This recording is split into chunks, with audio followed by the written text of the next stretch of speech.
ত্রয়োদশ জাতীয় সংসদ নির্বাচনে বিপুল ভোটে জয় পেয়ে সরকার গঠন করতে যাচ্ছে বাংলাদেশ জাতীয়তাবাদী দল বিএনপি। নতুন সরকারের শপথ উপলক্ষে ১৩ দেশের রাষ্ট্রপ্রধানকে আমন্ত্রণ জানিয়েছে অন্তর্বর্তী সরকার। এই তালিকায় আছে পাকিস্তান, ভারত, শ্রীলঙ্কা, নেপাল, মালদ্বীপ, ভুটান, চায়না, মালয়েশিয়া, সৌদি আরব, ইউনাইটেড আরব এমিরেটস, কাতার, ব্রুনাই এবং তুর্কির সরকার প্রধানরা।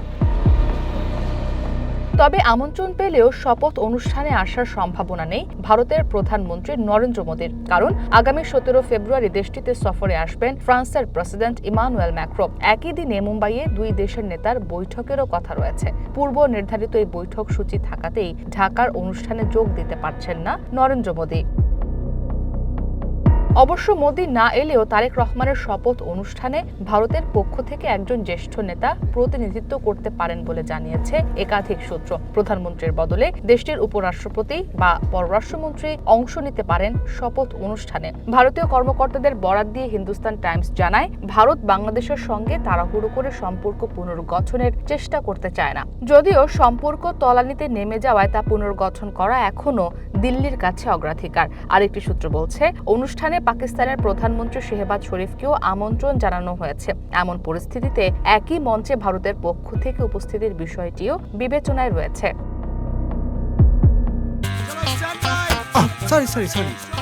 লাইফে কখন কি হয় গ্যারান্টি আছে, তাই ইন্স্যুরেন্স করুন সিটি ব্যাংকে, কারণ ইন্স্যুরেন্স করলে সিটিতে সুরক্ষা পাবেন নিশ্চিন্তে।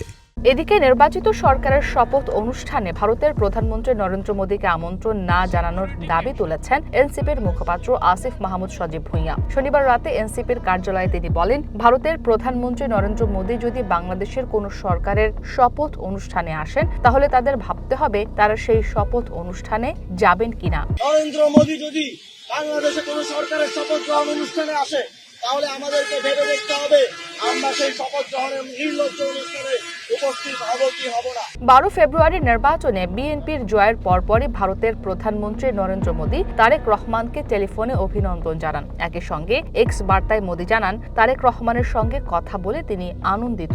এ সময় দুই দেশের সম্পর্কের উপর জোর দিয়ে ভারতের প্রধানমন্ত্রী বলেন, গভীর ঐতিহাসিক ও সাংস্কৃতিক বন্ধন থাকা দুই ঘনিষ্ঠ প্রতিবেশী হিসেবে তিনি উভয় দেশের জনগণের শান্তি, উন্নয়ন ও সমৃদ্ধির প্রতি ভারতের অব্যাহত প্রতিশ্রুতি পুনর্ব্যক্ত করেছেন।